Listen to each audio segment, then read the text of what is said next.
Around Australia will have their own ideas on that, and we always get letters and phone calls about different things that happen, so I don't expect anyone to agree with me. I don't expect that you'll get more than 50% agreement on anything. Let me just tell you what I think about it. I think it was a disgraceful performance from a captain who got his sums wrong today, and I think it should never be permitted to happen again. We keep reading and hearing that the players are under a lot of pressure and that they're tired and jaded and perhaps their judgment and their skill is blunted.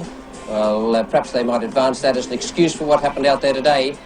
Not with me, they don't. I think it was a very poor performance. One of the worst things I have ever seen done on a cricket field. Good night. And will he be able to perform the miracle New Zealand so badly needs?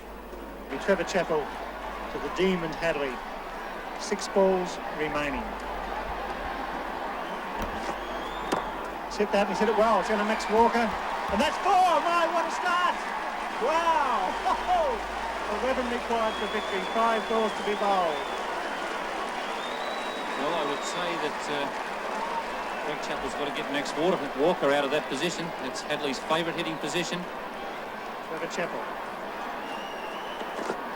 He's getting out! Oh, well. Dear, oh dear. There we go. Let's have a look at that on replay. Well, Richard Hadley, he wouldn't be over-thrilled about that. He's been struggling all season to get an LBW himself. On this occasion, well, I would say that might have just pitched outside leg stump. Certainly it would have hit the stumps. But I think that Richard Hadley could justifiably feel a little bit annoyed at that decision, particularly with all the troubles that he's had getting an LBW himself. Richard Hadley, LBW to Trevor Chappell for 4.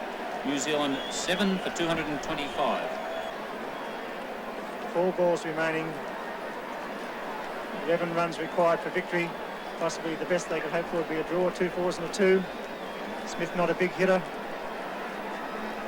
And really it's unfortunate that Edgar's not on strike.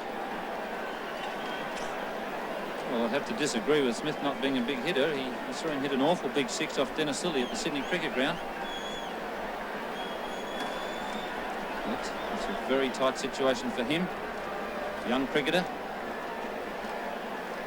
International experience, not great. He's up against a bowler who is also not greatly experienced in international cricket. A lot of pressure out there. Fieldsman everywhere. He's hit it well. Go for 2. And they get it. 3 wickets in hand. Marsh up for the stumping. Or the run through. He's hit that, and that's runs. That's at least one. He'll probably go for the second. Test him out. He's going. He's made it. He's home. What a great effort. Ian Smith. Crowd is stunned. Fine running between the wickets. Tremendous courage. They need 7 off 2 balls, and let's look at a tie. 6 off 2 balls for a tie. 7 off 2 balls for a win to New Zealand.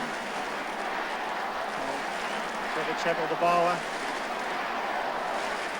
Smith, the batsman. 52,000 people in front of their seats. There you go.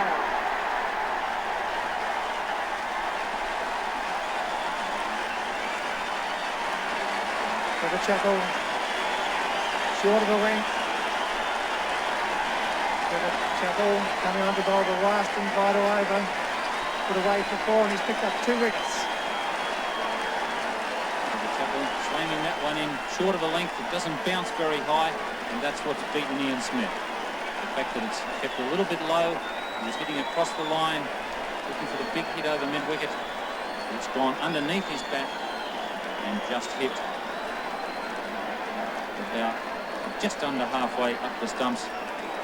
Ian Smith is out, bowled Trevor Chappell for 4, 8 down for 229, and New Zealand's only hope now is a 6 off the last ball for a tie.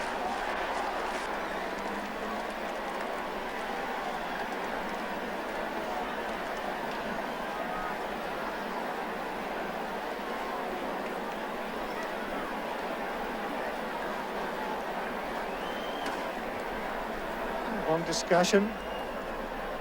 Well, it looks to me as if they're going to bowl underarm off the last ball. Rod Marsh is saying no, mate, but I'm sure he's going to bowl an underarm delivery on the last ball and bowl it along the ground and be sure that it has not been hit for six. The umpires have been told, the batsmen have been told, and this is possibly a little bit disappointing. Let's make sure it is an underarm, but I've got the feeling it's a big ex-Victorian skipper. They're going to bowl an underarm. They haven't believed it. And that's a disappointing finish. Disappointed Brian McKechnie, the crowd boo. And it's all over. After 50 overs, New Zealand 8 for 229.